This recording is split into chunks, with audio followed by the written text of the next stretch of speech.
Hola, muy buenos días. Bienvenidos a nuestra clase Introducción a la Docencia y Docente Creativo. Mi nombre es Luz Calvario Andrade y pues es un gusto darles la más cordial bienvenida. Les comparto que en este momento el temario que vamos a estudiar es, primero, la educación creativa, segundo, docencia creativa y tercero, el docente creativo y las tendencias de enseñanza del siglo XXI. Para dar inicio a nuestro tema, les voy a invitar a ver el siguiente documento en video, el cual nos informa precisamente de la tendencia en este tema. Vamos a escuchar un momento, por favor.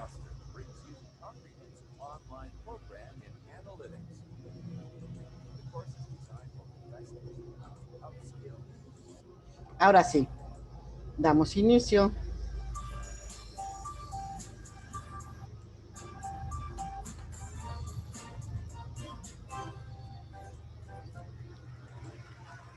Vamos a escuchar este tema. A ver, repito, creo que tuve alguna contaminación de audio. Este tema que vamos a ver nos habla cuál es el impacto del docente creativo, pero yo le quiero dar un perfil diferente. Sí, la tecnología es muy importante, sí, la actualización es muy importante, pero el docente es algo más, considero desde mi perspectiva. Veremos obviamente los temas que incluyen, pero no quiero dejar pasar la oportunidad de observar qué es un docente en verdad. Vamos a escuchar.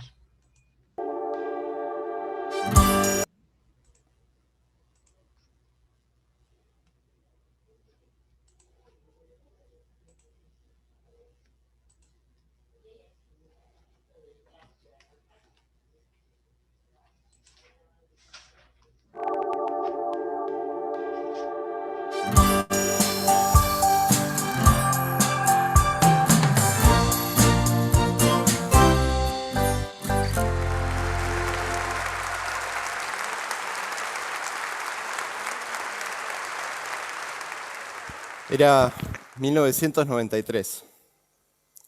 Estábamos ante una posible guerra. Yo era el ministro de Trabajo de la Argentina.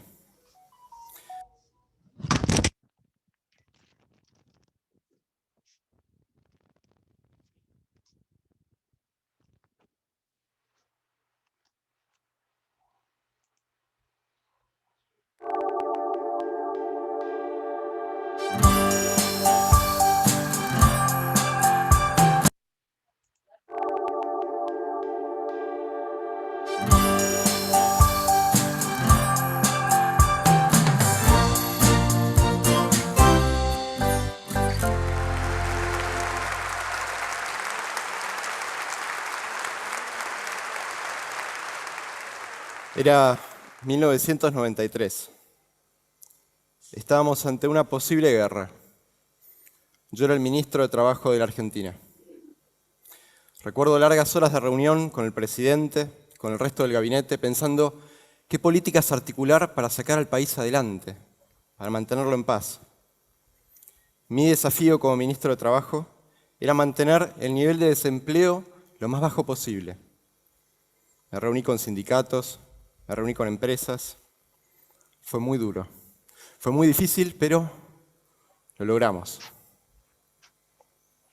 Esta es una foto de mi paso por el gobierno. Acá está tu ministro de Trabajo. En 1993 yo tenía solo 15 años. Y esta experiencia se la debo a Hernán, mi profesor de educación cívica de tercer año del secundario. Hernán tuvo un efecto transformador en mí. Cuando él daba clases, yo sentía que me hablaba a mí solo. Y estoy seguro que todos sentíamos lo mismo. Me acuerdo de Hernán, sus preguntas, cómo nos hacía pensar. Pero sobre todo, al tipo cuando hablaba le brillaban los ojos. El premio por haber mantenido al país estable, en calma, fue ir a comer afuera un día a la noche. Yo no lo podía creer. Le tuve que pedir permiso a mamá. El ministro de Trabajo le tuvo que pedir permiso a su madre para salir hasta tan tarde. Esas pizzas no me las voy a olvidar jamás. Hablamos del colegio, hablamos de las materias, pero también hablamos de los desafíos que teníamos por delante y cómo abrazarlos. Fue la primera vez que alguien me habló del trabajo, de la facultad. Algo que hasta ese momento no estaba en mí, de pronto apareció y sentí muchas ganas de vivirlo. Estoy seguro que todos tuvimos un profesor que nos dejó una marca, que siendo igual a otros, no lo fue. Cierren los ojos, un segundo. Acuérdense de ese profesor, de esa profesora. ¿Cómo se llamaba? ¿Qué te decía? ¿Cómo te hizo sentir? Ábranlos. Por haber tenido a Hernán como profesor, fue creciendo en mí la necesidad de hacerme cargo de la realidad que veía mientras crecía.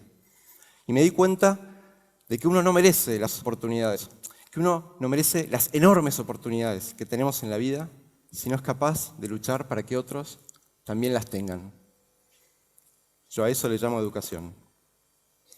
Y entonces con esa convicción, con esas ganas, hace 6 años, con un grupo de amigos, desarrollamos Enseñar por Argentina. Es un movimiento donde jóvenes profesionales enseñan por 2 años en las escuelas con más necesidades.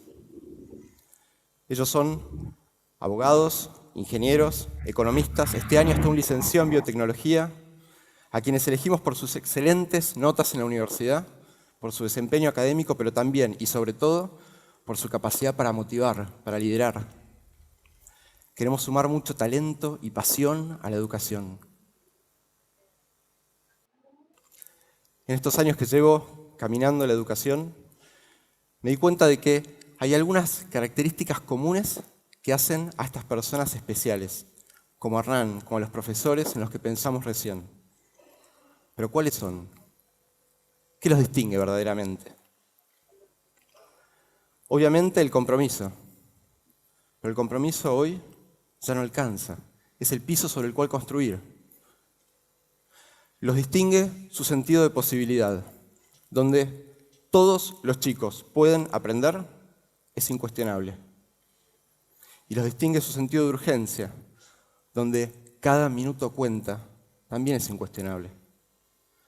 Vero enseña en una escuela en San Fernando, en el último año. Tiene una alumna que se llama Alicia. Alicia es no vidente. A pesar de tener una maestra integradora que la acompaña y la ayuda, no logra seguir el ritmo del resto de sus compañeros. Pero hace un enorme esfuerzo para planificar y adaptar sus clases. Pero se da cuenta que no sabe si Alicia aprende o no. Entre otras cosas, el proceso de corrección tarda mucho en volver a ella.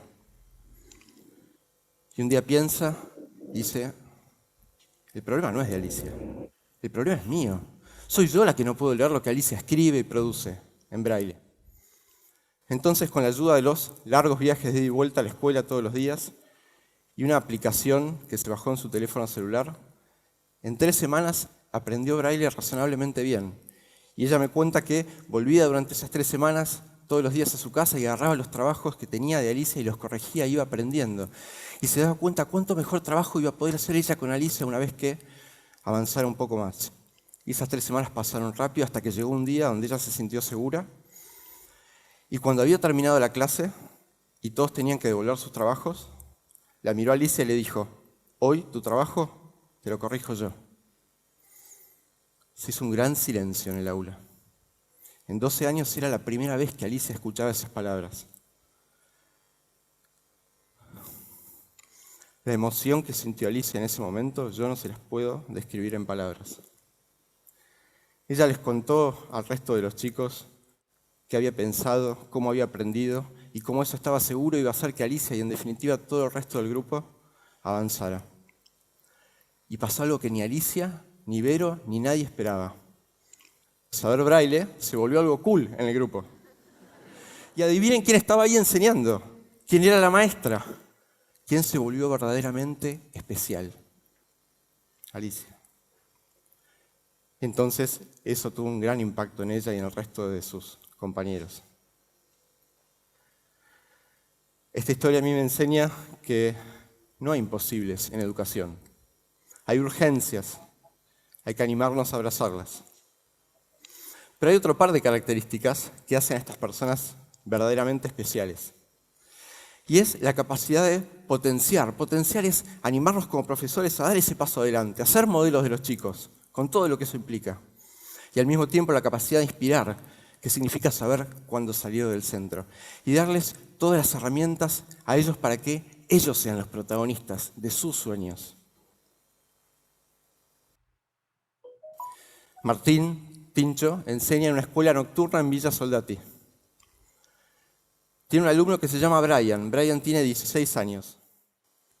No está muy comprometido con su educación. No va, llega tarde, ya repitió un año. En un momento, Tincho le dice a Brian, hasta acá llegamos. Tenemos que hacer algo juntos. Te propongo que vengamos los dos, 1 hora y media, antes de cada clase. Yo te voy a enseñar solo a vos. Y en 2 meses vamos a preparar un examen extra, un examen bonus. Y vamos a sacar esta materia adelante, juntos. Brian no entendió mucho de lo que estaban hablando, pero como confiaba en su profesor, le dijo que sí. Y trabajaron muy duro durante esos 2 meses. Muy duro. Y llegó el día del examen. Y Brian no apareció. Y la clase siguiente, Brian tampoco apareció. Solo la tercera clase, un viernes, Brian entra al aula sin decir nada, se acerca a Tincho y le dice, profe, estuve preso. Vos sabés, profe, que yo a veces salgo de gira. Salir de gira es salir a robar. Salimos con mi primo y mi amigo y teníamos apuntada una farmacia y nos agarraron, profe, y nos recagaron a palos. Y estuve preso hasta el miércoles y por eso no pude venir. Entonces, Tincho lo primero que le dijo es, está muy mal lo que estás haciendo. ¿Por qué? Sustento, profe, unos mangos para llevar a casa. Y Tincho le dijo, estoy muy desilusionado. Todo lo que pusimos acá. Pero estoy dispuesto a darte otra oportunidad. Si vos estás dispuesto a darte otra oportunidad. Y no estaban hablando del examen. Y prepararon 2 semanas más ese examen, le dieron duro de vuelta. Y el día del examen, Brian llegó más temprano que nadie y entró al aula. Y Tincho me cuenta que se dio cuenta que hay algo que no estaba bien, porque Brian entró como pálido, como temblando. Y sin poderle decir nada, lo abrazó. Y casi llorando, le dijo 3 palabras. Profe, gracias. Porque yo estoy acá, pero el viernes pasado fue mi cumpleaños.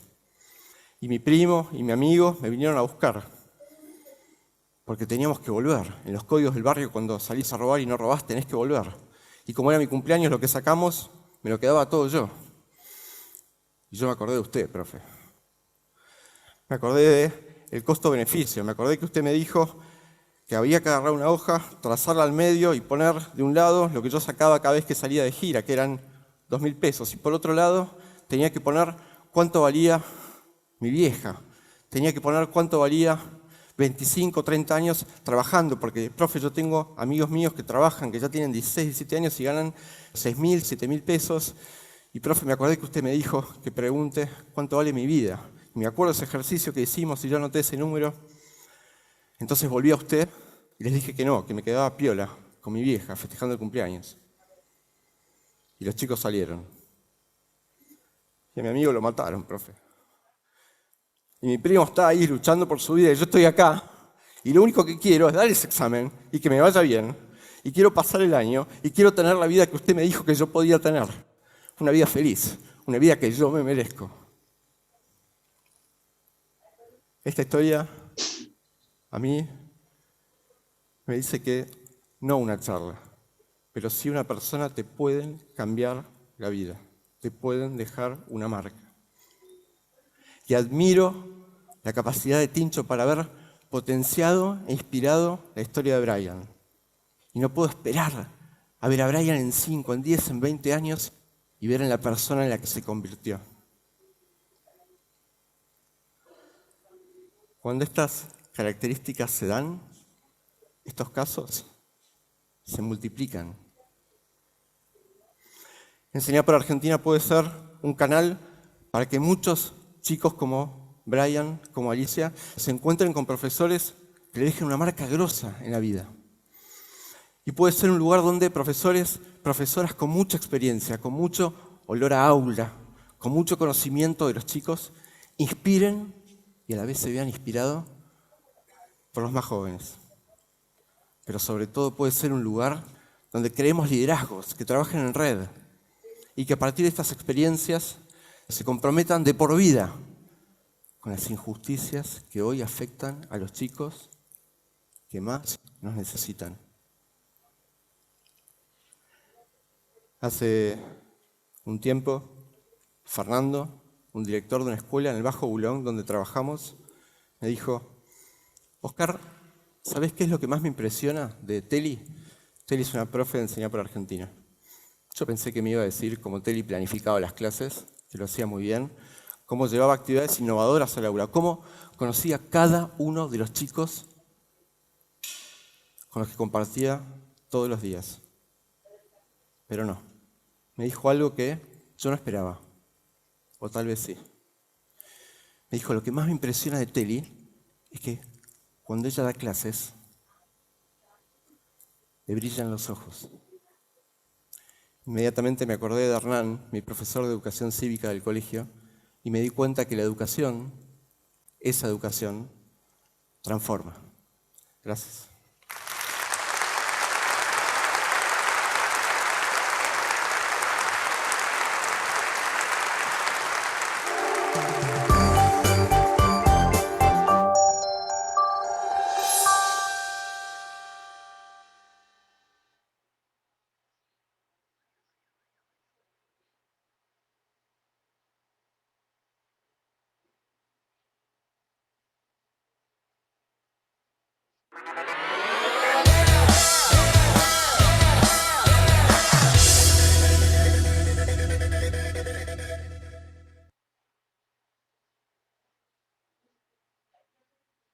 Mira, 18 de febrero. Y dice, ¿tienes 18 minutos nada más, Ramón? Digo, 18 minutos, Paco. Y hoy pienso, y hace 30 años que cumplí 18 años. Brutal, 18. Y ahora estaba intentando pensar en mis 18 años. Y me pongo en casa a buscar fotos mías de 18 años y no las he traído. Digo, ¿cómo íbamos vestidos así en los 80? Es impresionante. Digo, no la enseño. Pero pensando en los 18, estaba a punto de entrar en la universidad. Nadie me dijo que el mundo necesita gente que ame lo que hace. Y hice derecho, que ni lo amaba ni lo he hecho nunca. O sea, no he ejercido. Y en cambio, pensando más, y además, la universidad además, creo que me dejó poca huella, ni tatuaje, ni cicatrices. Pasó por mí, muy poco. Pero pensando en los 18, intentando hacer memoria de qué pasaba en mi vida en esa época, yo sí amo tantas cosas, soy muy disfrutón, amo muchas cosas y amo el cine. Y me pongo a mirar las películas de ese año para recordar mis 18 y resulta que ganó un premio, era el año de Memorias de África. Fíjate tú cómo ha cambiado la cosa. Pero es que el mismo año, en 1985, se estrena Regreso al Futuro. Así que cuando veníamos a hablar del futuro, digo, perfecto, Ramón, porque para mirar al futuro, para tener perspectiva, hay que hacer retrospectiva. Así es. Este último documento de audio, pues es precisamente para reconocer, y con esa frase terminamos el video, reconocer el pasado. Y así como les compartí el primer video de la importancia del maestro, lo dejo como reflexión, compañeros. Todo es importante, la innovación, la actualización, tecnología, capacitación, pero nunca dejar atrás el rol social y humano de un docente. Así que si les parece, vamos a dar inicio con nuestra presentación acerca del docente creativo. Y este docente, pues vamos a definir qué es creatividad, ¿no? ¿Qué se entiende por creatividad? Y bueno, creatividad es tener la facultad de crear. Y cuando hablamos de crear, es lograr hacer que algo exista, que antes obviamente no existía, pero también es lograr una mejora sustancial de algo que ya existe. Creatividad tiene un proceso para poder llevarla a cabo. Tiene una etapa de preparación, de incubación, iluminación, verificación y, por consecuencia, la elaboración. Estas etapas se pueden explicar de la siguiente manera. Un segundo.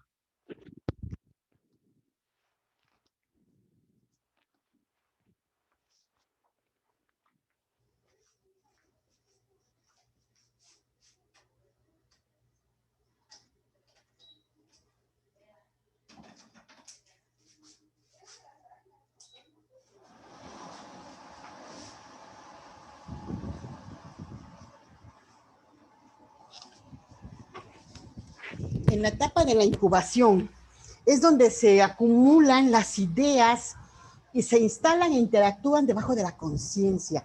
En este tiempo es muy fácil o es muy común que se realicen las conexiones, la idea en esencia, pensando en una probable metodología.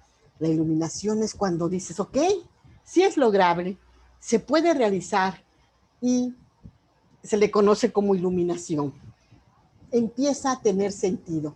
La verificación es cuando ya existe una decisión de actuar y esa decisión se obtiene precisamente de lo que estas etapas previas te han dado la fortaleza, tanto en conocimiento como en metodología para poder llevarla a cabo. En la etapa de la elaboración, podemos concluir que es donde ocupa más tiempo, porque es donde se lleva a cabo y se realiza todos los planes, las ideas que se han concebido de manera o con antelación. La incubación es el momento en que ya se instalan bajo una conciencia y en este momento seguramente se realizan prácticas, ejemplificaciones, borradores, intentos y se realizan las conexiones.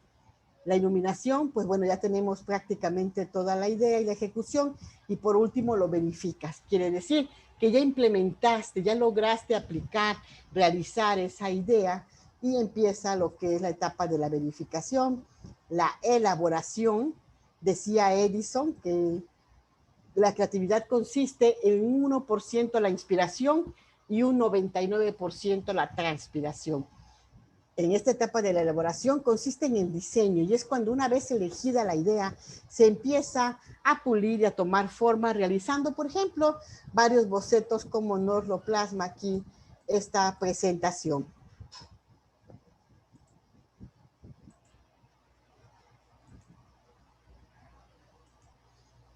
Hablando de esta actividad del proceso creativo, también es importante conocer en nuestra materia cuáles son los productos y actividades. Fíjense que es de las materias más largas, contamos con 19 unidades, por lo tanto, 19 productos y 19 actividades. Vamos a dar inicio con cada uno de ellos. El primero te pide que realices un ensayo y en ese ensayo, listo, espero que se escuche bien, ya. Y en ese ensayo, el producto número 1 te dice que por favor menciones ¿qué experiencia has tenido en las formas de educación? Nos dice, realiza un ensayo de por lo menos 5 cuartillas en la que en base a la presentación que revisaste sobre la historia de la educación, conteste las preguntas que anteriormente hemos reflexionado. De este ejercicio, compañeros y compañeras, la clave es identificar la estructura de un ensayo. Un ensayo consiste en, obviamente, hacer un escrito que debe contener los siguientes apartados. Introducción. En la introducción se expone el tema a tratar, habla del tema en sí en una forma muy breve y aprovecha para situarlo en el contexto en donde se está publicando o utilizando. Se deberá mencionar en la introducción cuáles son los objetivos de la investigación, la metodología utilizada y los alcances que se pretenden obtener. La siguiente parte de un ensayo es el desarrollo. En él se contempla ampliamente el tema a tratar. Aquí debemos presentar los argumentos y razones, pero de peso que sustentan las ideas principales del ensayo. Cita algunos párrafos de expertos, habla de los personajes o expertos mencionados. Por último, tenemos la conclusión y anexos. En este se debe contener la exposición de tus opiniones y puntos de vista finales. Se debe hacer un repaso analítico del tema y explicar por qué se ha llegado a esa resolución. Tiene que dar respuesta a las preguntas realizadas al principio de cada uno. Eso sería nuestra primera actividad de la materia. Recuerden, lo importante de ella es contemplar las partes del ensayo y el contenido, bueno, pues la historia de la educación la observamos en las primeras páginas de nuestra guía. Después tenemos el producto número 2 que nos habla de la experiencia que hemos tenido en la clasificación de educación que es formal, no formal e informal. Cuando hablamos de presentación de educación formal, es aquella que tiene una planificación, una intención que se basa en un sistema a través de la previsión de objetivos pedagógicos para alcanzar determinados niveles de conocimiento. Esa es la educación formal. La caracteriza porque se llega a una obtención de grado o alguna certificación formal. Tenemos también la educación no formal y sus programas no pertenecen a un sistema educativo, no existe tanto una planeación y no obtienes un grado al terminarlo. Se basan en problemas actuales de la población, pero que poseen hasta cierto punto un carácter estructurado. ¿Cuál sería? Pues los conocimientos quizá necesarios en el momento, como de tecnología de información, de un curso de computación, de conocimientos que nos ayudan a solucionar las problemáticas diarias. Después tenemos la educación informal y esta se trata del aprendizaje que se obtiene a través de la vida diaria. Nosotros en algún momento de nuestra vida somos partícipes de educar o ser educados conforme transcurre el día. Lo que aprendemos en todo momento en la forma o el momento en que interactuamos con la sociedad. Y ustedes deben colocar aquí precisamente pues cuál ha sido su experiencia. Después tenemos el producto número 3 que es muy interesante, ya que nos pide un cuadro comparativo en donde se observen las características de los alumnos o estudiantes del siglo XXI. Te pide realizar una entrevista en la universidad, que por cierto les comento, atendiendo a la contingencia de COVID, pues no es posible, si lo pueden realizar vía telefónica o en su defecto lograr una investigación vía internet con la información que se encuentre disponible. No existirá mayor problema. En el producto número 6 nos dice o hablamos de las estrategias de enseñanza, las cuales son medidas que el docente de manera previa identifica y selecciona para poder transferir el conocimiento de la manera más adecuada, fácil posible. Existen estrategias de enseñanza de educación formal, no formal e informal. Y bueno, pues se tiene que asumir a cada uno. Por ejemplo, en la estrategia formal es muy común los ensayos, los resúmenes, los ejercicios. En la informal quizá una práctica. En la no formal, perdón, una práctica, y en la informal, pues lo que te dicen y te repiten de manera constante. En el producto número 7 nos dice que, en base a los dos textos anteriores, desarrolla las características del docente del siglo XXI. Imaginemos hoy en día con este fenómeno económico de la globalización, en donde el mundo se encuentra inmerso en una aldea global, consciente y obligado a cumplir los requisitos y características educativas de toda una sociedad, llámese mundial, aclaro, llámese un país de primer mundo, un país del tercer mundo. ¿Cómo lograr o cómo debe ser el docente para poder asimilar esos cambios y compartirlos a fin de tener un producto terminado, es decir, un alumno egresado con las competencias y habilidades necesarias para desenvolverse en este mundo tan dinámico, tan cambiante y a la vez tan exigente? El producto número 8 nos pide que tengamos interacción con docentes que se encuentren en activo y que les compartamos, o que les preguntamos qué es una técnica, qué es un método, cuál es la diferencia de ellos. Y cuando hablamos de técnica y método, es muy importante poner en claro las siguientes diferencias. Miren,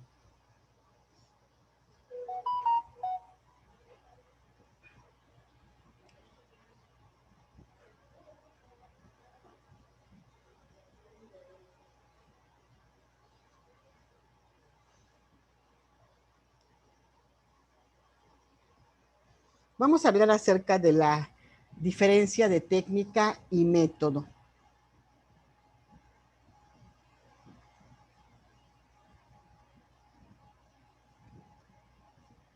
Un momento, estoy verificando un problema de audio, por favor. Ok, vamos a partir.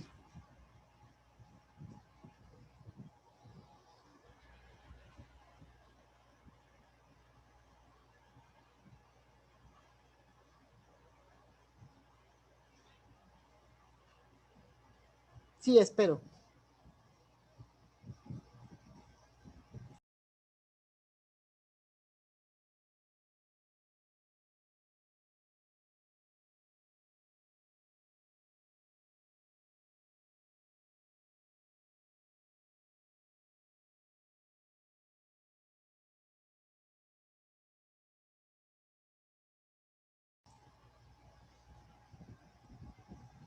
Vamos a concluir con que tanto el método como la técnica se refieren a procedimientos para hacer o lograr algo, es decir, son medios orientados hacia un fin. Tal es el sentido que recogen la información de definiciones lexicográficas y a partir de los usos más habituales, técnica es un conjunto de procedimientos de un arte o una ciencia. Método es el orden en el que se sigue en las ciencias para investigar y enseñar la verdad. La diferencia básica entre método y técnica es que un método es un procedimiento general orientado hacia un fin, mientras que las técnicas son las diferentes maneras de aplicar el método. Entonces nosotros tenemos que preguntarle al docente, explícanos un ejemplo o dinos un ejemplo de una técnica y explícanos cómo la utilizas, así como un método que te haya resultado efectivo. Y esa sería parte de la investigación. En el producto número 9 nos pide un mapa de los principios didácticos. Entendiendo por principios didácticos a todos aquellos que regulan precisamente la metodología de la enseñanza. Vamos a ver cuáles son esos principios didácticos.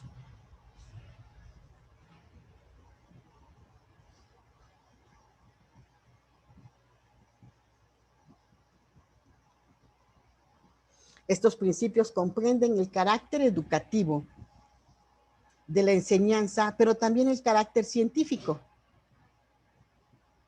De tal manera que al conjuntarse tendremos una mejor conducción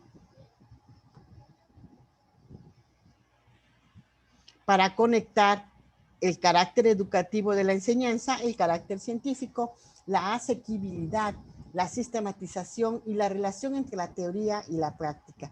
El carácter consciente y activo de los alumnos bajo la guía del profesor, la solidez en la asimilación de conocimientos, habilidades y hábitos, la atención a las diferencias individuales,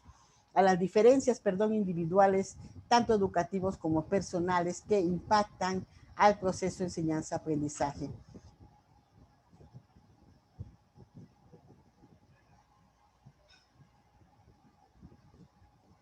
Entre los principios educativos podemos mencionar los siguientes. Un segundo, por favor. Tenemos el principio de la evaluación.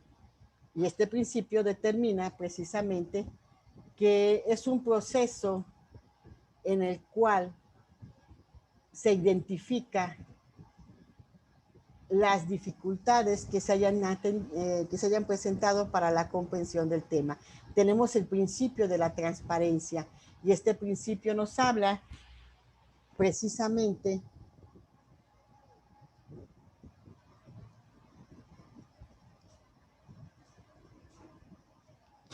que los conocimientos deben ser aplicados a la vida diaria.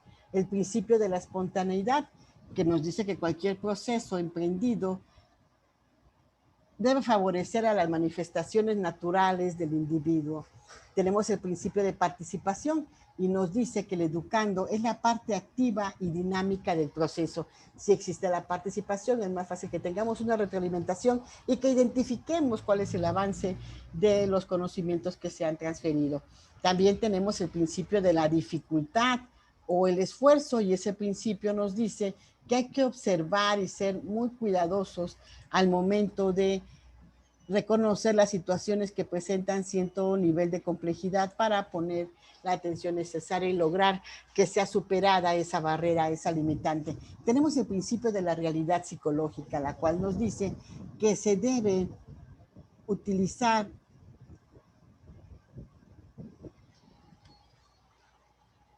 una metodología sin exhibir las diferencias individuales. También tenemos el principio de la reflexión, que incluye el pensamiento reflexivo en el alumno para poder integrar el actuar de cada ser humano. Tenemos el principio de la responsabilidad, el principio de la proximidad, el principio de la dirección, de la marcha propia y continua, el principio de la adecuación y por último, el principio del ordenamiento, el cual consiste en establecer un orden para facilitar precisamente la tarea del aprendizaje. Estos principios son universales, compañeros, y deben observarse para poder llevar a cabo este proceso de enseñanza-aprendizaje en forma eficiente. Vamos a continuar con nuestra presentación. Recordemos que esta materia tiene bastantes productos y nos vamos a la actividad número 10. La actividad número 10 nos dice, déjenme borrar esta imagen, ya, nos dice, investiga en Internet los conceptos de docencia creativa y didáctica desarrolladora. Posterior, desarrolla un cuadro comparativo en el que pongas o coloques sus características, semejanzas y diferencias. Aquí en este producto les estoy agregando una liga que dice tabla. Al momento de dar clic, nosotros vamos a poder identificar estos dos conceptos. Cabe decir que son conceptos completamente diferentes y vamos a dar inicio a ellos.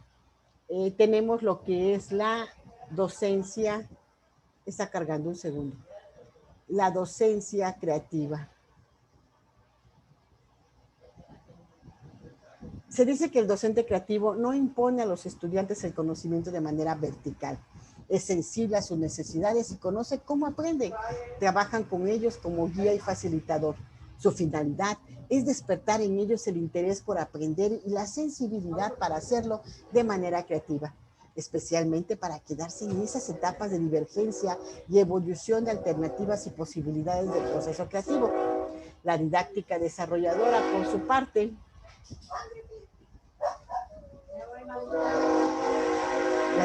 la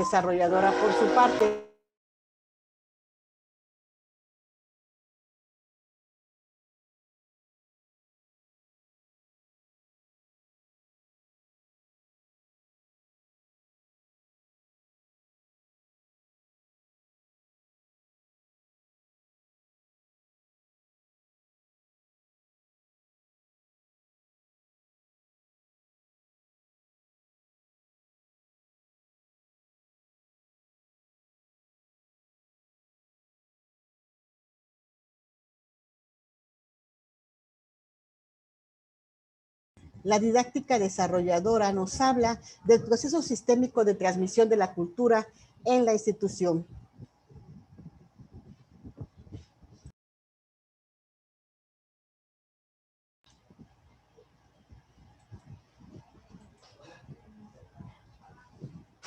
Y todo esto en función del encargo social que se organiza a partir de los niveles de desarrollo actual y potencial de los estudiantes. Como podemos observar, compañeros, son conceptos muy diferentes.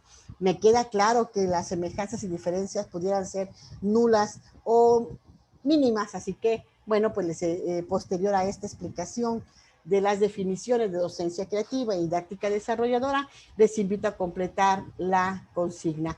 Y vamos a continuar con nuestras actividades y nos habla el producto número 11. Permítame un segundito. Nos dice, establece por lo menos 10 reglas básicas para enseñar en el siglo XXI. Fíjense que puede ser un tanto complejo definir qué realmente sucede en este siglo XXI. ¿Por qué pensamos que se requieren reglas diferentes? Y todo esto viene precisamente a colación por las características demográficas actuales de la comunidad estudiantil. Los estudiantes hoy en día responden a nuevas necesidades sociales, económicas, culturales, políticas incluso, en los cuales el docente debe alcanzar ese ritmo e intentar identificar esos intereses. Vamos a escuchar el siguiente documento que nos habla de las reglas básicas para enseñar en el siglo XXI. Esto es muy importante porque fíjense que habla desde la preparación, la capacitación y la sensibilidad para poder reconocer estas características. Vamos a poner atención, por favor. y estamos compartiendo en este momento.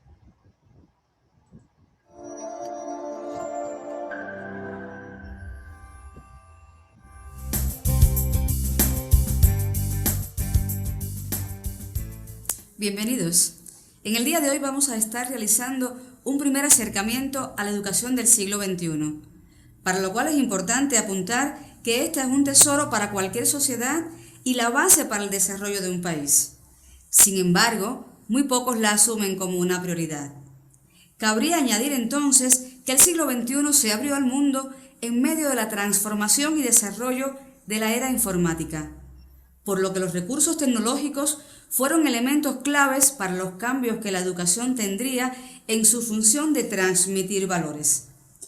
De ahí que la educación contemporánea sea la encargada de construir una sociedad más justa, dinámica, intercultural, heterogénea y equitativa. La educación, en los tiempos que corren, está muy relacionada con la sociedad de la información, hecho que hace que sea necesario pensar, reflexionar y adaptar la forma en la que se estructura un sistema educativo dentro de la cultura del conocimiento.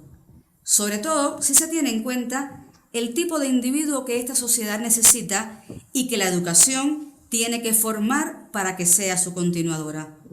Por otra parte, cada país tiene distintas necesidades educativas y eso hace que no haya una fórmula mágica ni una estructura única a través de la cual se puedan cubrir estas necesidades específicas.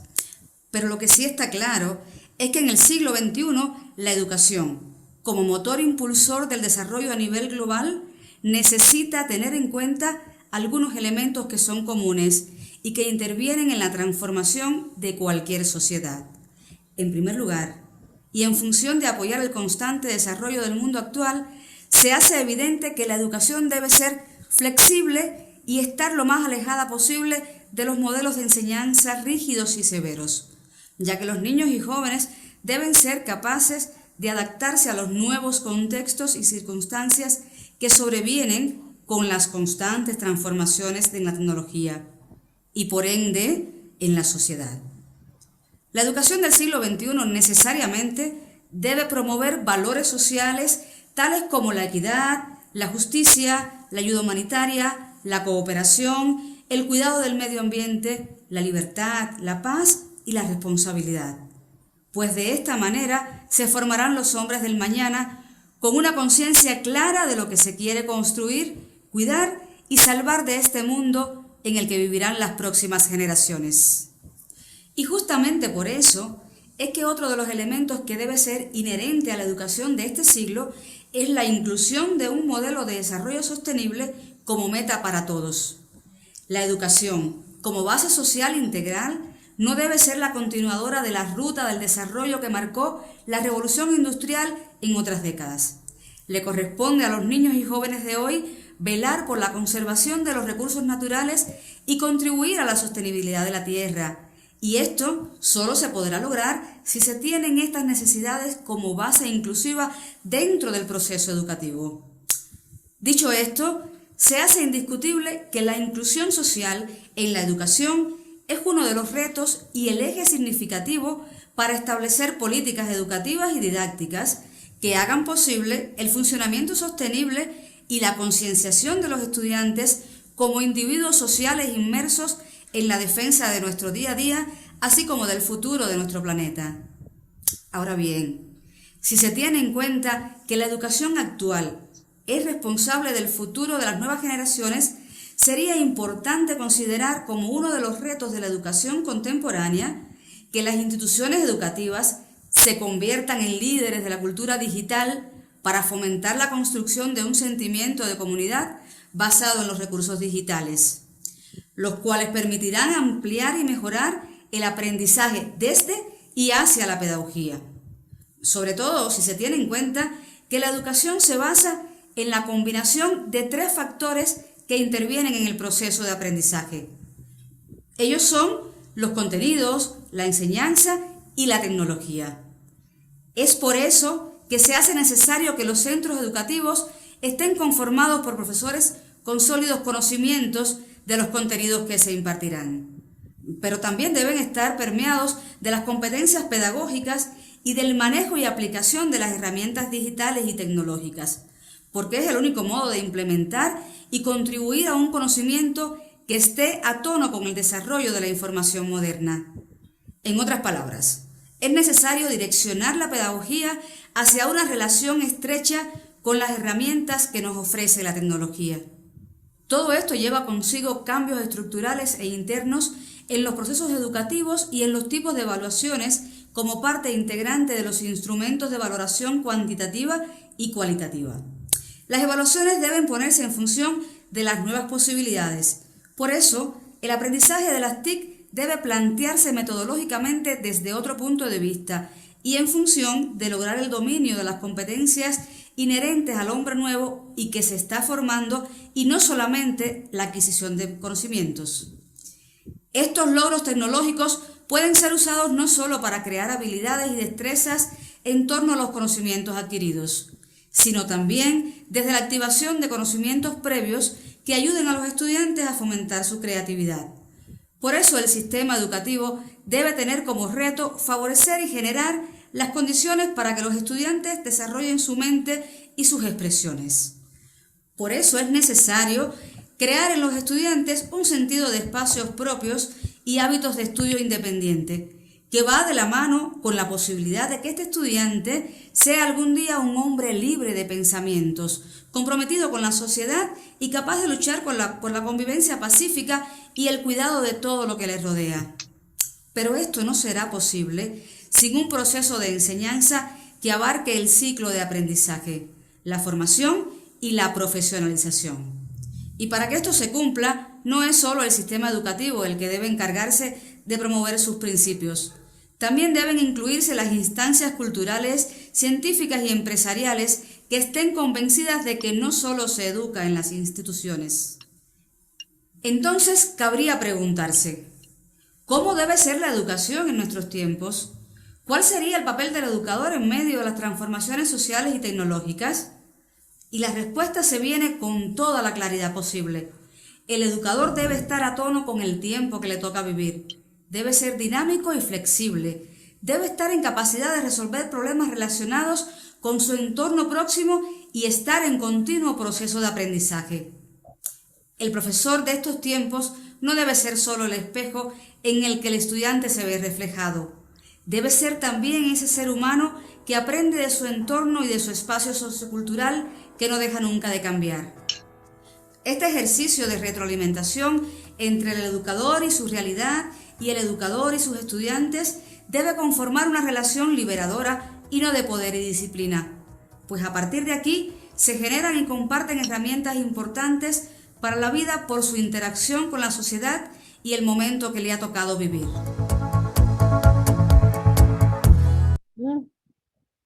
Y podemos observar, compañeros, cómo la dinámica global determina las características, las nuevas responsabilidades, el perfil docente, y es algo que no podemos omitir o hacer a un lado. La educación debe dar respuesta a las nuevas exigencias globales, a las necesidades empresariales.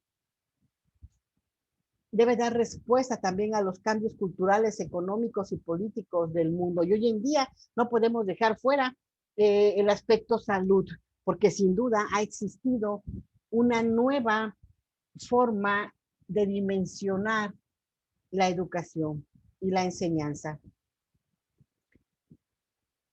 Posterior tenemos la actividad del producto 12 que nos habla o hablamos acerca del libro Pasión por la Enseñanza, Valor o Competencia de Ramón Ferreiro, 2016.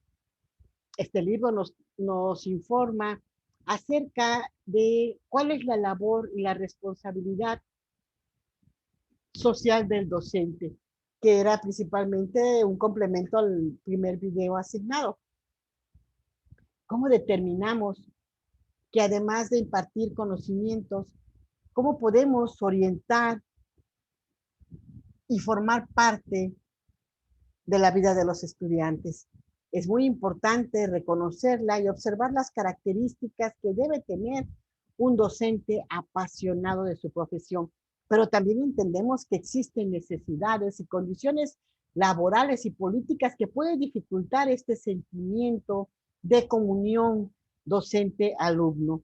Por eso es importante dar lectura y posterior en el producto 14 te pide que realice ya sea una presentación, un video, una infografía de cómo tú expondrías el tema de pasión por la enseñanza. Tú como ponente, ¿qué material utilizarías para lograr convencer y destacar de cada uno de los docentes que te escuchan esa pasión por enseñar, ese amor por lo que es la profesión e identificar la gran responsabilidad y el impacto positivo o negativo que puedes tener en la vida de tus estudiantes?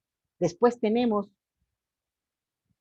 el producto 15 y aquí ya estamos hablando del método ELI, método de enseñanza libre, de improvisación. Este método tiene como fundamento lograr que la planeación estratégica de la enseñanza tenga todo un contexto previo antes de llegar y aplicar esa metodología. ¿Por qué? Porque no puedes determinar un proceso de enseñanza si no tienes el conocimiento de a qué persona le vas a impartir. Y no me refiero como conocimiento a los nombres, sino cuál es el entorno de las personas, cuáles son las habilidades, las competencias que han desarrollado cada una de ellas. Y de esa manera determinar cuáles van a ser las actividades que vas a poder realizar.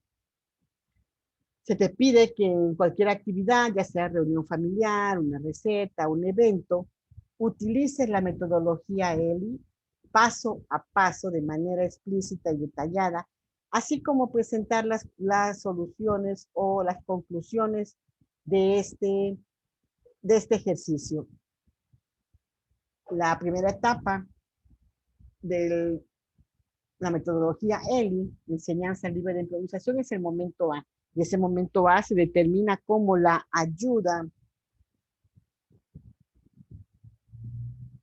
que da o la importancia que tiene el poder involucrar la motivación a los estudiantes, así como establecer los momentos de interés y atención para recuperar parte inicial del aprendizaje. El momento número 2 se caracteriza porque establece lo que se realizará y que se espera se manifieste en el espacio constructor de conocimiento. Es importante generar compromiso activo por parte de los alumnos. En la tercera etapa nos habla del procesamiento de la información, en el cual se involucran las actividades para desarrollar las habilidades y el entendimiento. Es necesario el uso de estrategias efectivas precisamente para lograrlo. Después tenemos la recapitulación del aprendizaje. En esta etapa hace hincapié en la parte conceptual del proceso en el cual las alumnas aprenden y se percatan de los conocimientos que realmente se han adquirido. La sexta etapa, que se conoce como la interdependencia social positiva, es justamente el momento en el que se valora lo que se ha aprendido y se visualiza las debilidades y las oportunidades de mejora en el crecimiento. La última etapa es la metacognición y esta se establece en el diálogo para que todas las alumnas aprendan compartiendo lo que saben, apoyándose entre sí como un grupo colaborativo. Se manifiesta el ambiente de aprendizaje, de confianza y de respeto. Y esta es la metodología de aprendizaje colaborativo que hoy en día es tan utilizado. Se vincula lo aprendido, lo realizado y lo que falta aún por reforzar.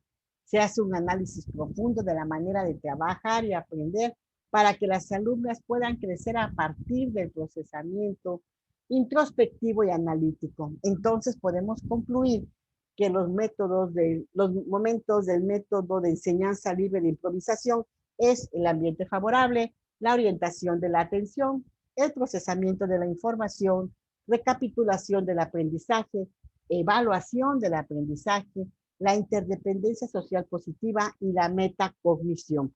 Este sería, compañero, de nuestro producto número 11. Después tenemos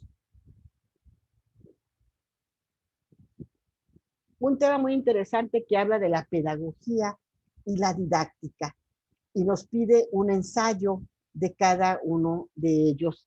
La pedagogía y la didáctica son fundamentales en el proceso educativo y vamos a hablar un poquito de ella, ¿les parece?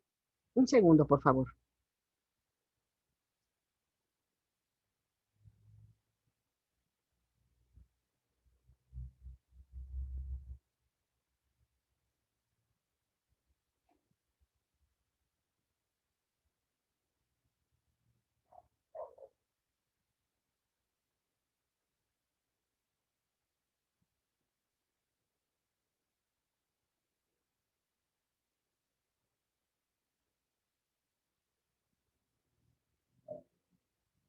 Ok, hablando un poco de la pedagogía y la didáctica, podemos definir a la pedagogía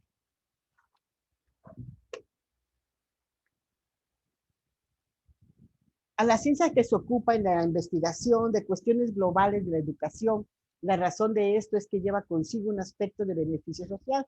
Sin embargo, la didáctica, por su parte, estudia el proceso de enseñanza-aprendizaje a través de los métodos prácticos, por lo tanto, se enfoca a orientar al docente. Sabemos que la pedagogía se apoya en las ramas como la filosofía, antropología, sociología y psicología evolutiva. La didáctica es la que se apoya principalmente en la psicología, al igual que la pedagogía, pero de la rama del aprendizaje. La manera en que plasma o que se relacionan estos dos conceptos es como el resultado de lograr a través del conocimiento y una metodología la transferencia eficiente del conocimiento en el proceso de enseñanza-aprendizaje. La didáctica se puede ver explícita por medio de un currículum que a su vez se lleva a cabo en el aula de clases y se encarga de delimitar muchas zonas y determinar la solución de muchas problemáticas al respecto. Se maneja también estrategias y estándares del quehacer docente. Sin embargo, la pedagogía plasma en un programa educativo o proyecto debido a que se enfoca a lo social, se percibe de manera general, es decir, como el sistema educativo. Por lo tanto, estas dos grandes rasgos educativos nos permiten conocer cuál es el uso y en qué momento se determina la utilidad de cada una de ellas. Por último, en el producto 19 nos marca que coloquemos un ensayo o realicemos un ensayo de 5 cuartillas en el que expongas la importancia que hoy en día tiene para ti la labor docente y futura. Me queda claro, compañeros, que muchos de ustedes no estudian para docente, sin embargo, pues les agradeceré me apoyen precisamente en este ensayo para conocer, si bien no van a ejercer este punto, pero sí que nos quede un antecedente de cuál fue el tema aprendido en esta asignatura. Esto sería todo por esta materia. Yo les recuerdo, mi nombre es Luz Calvario Andrade y en caso de tener alguna duda o comentario, nos encontramos a un mensaje de distancia. Muchas gracias por su atención y hasta pronto.